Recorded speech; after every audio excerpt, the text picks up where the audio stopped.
today's podcast. My name is Elise, and today we're diving into the complexities of constructivism, one of the most influential learning theories. Before we dig deeper into the complexities of constructivism, let us first define it. So, constructivism suggests that learners don't just passively absorb information but actively construct knowledge based on their experiences and prior understanding. This approach to learning really resonates with me, especially when I think about language acquisition. Today, I'll be discussing three key or core principles of constructivism that really stands out for me due to the fact that I prefer it and I am a testimony of encountering it. So, first is the active in learning language construction.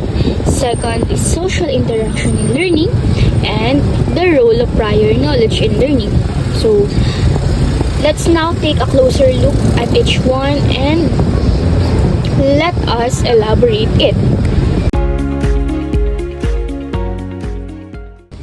First, let's talk about active learning and knowledge construction. Constructivism is all about learners actively participating in their learning process.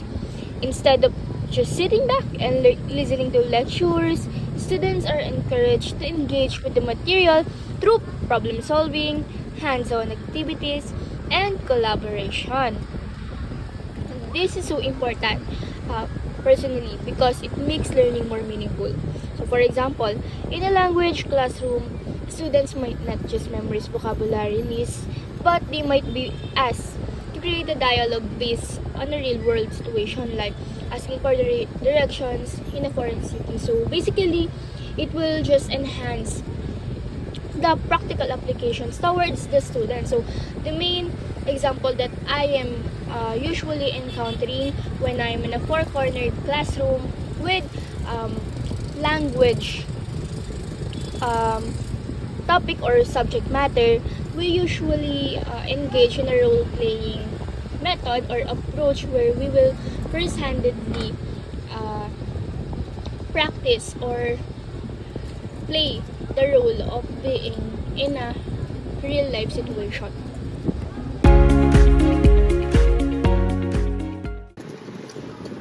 So next, let's explore social interaction in learning second language.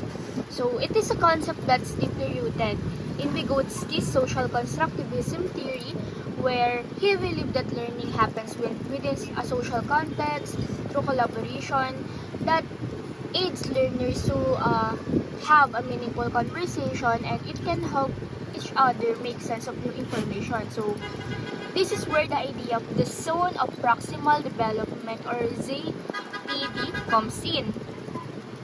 Basically, it's the space between what a learner can do alone and what they can do with guidance from a more knowledgeable peer, friends, or even teacher, the most reliable source of information of students. So I think this principle is particularly effective when applied to language learning. So, for example, ever since when I was a student in junior and senior high school, in a classroom, our teacher might pair us to a more advanced student and with a beginner. So the advanced students helps guide the conversation and the teacher provides scaffolding or step by step along the way. So I've seen and personally encountered this conversation and action, and it's incredible how much learners can benefit from peer teaching and collaborative problem solving with the guidance or approach of the teacher. So it not only improves our language skills but also builds our confidence and of course social skills to speak publicly as students engage in meaningful conversations with their friends. Finally, the third core principle in constructivism material is the prior knowledge in learning. Finally, let's discuss the role of prior knowledge in learning. Again, One of the core ideas in constructivism is that learners don't start from the scratch. Rather, they build upon what they already know. So this is where the concept of scaffolding again comes in. So that means that teachers offer support to help students or their learners reach a higher level of understanding. So for instance, in language learning, teachers often rather help students connect new vocabulary to words they already know in first language. So I've seen this many times in my own learning experiences, particularly when I was studying a new language, especially in English. So I can connect. For example, the as we have been colonized by Spaniards or Spanish people way back 18th century, we are now resonating our words to their language. So, for example, the word Linggo, Lunes, or the 7 days a week.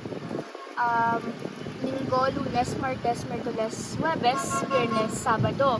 So by that, when we are learning second language, particularly Spanish, we are now having our prior knowledge connecting to new ideas or concepts that the Spanish are obtaining in their own languages. So by that, they might have similarities, both Filipino and Spanish language. However, they are still distinct in every aspects of their language, and it is crucial for us to be aware in their different meanings in each language to prevent misunderstandings. I believe it's a great way to connect new knowledge to existing mental models and make language learning more effective and engaging as we are able to comprehend it fully.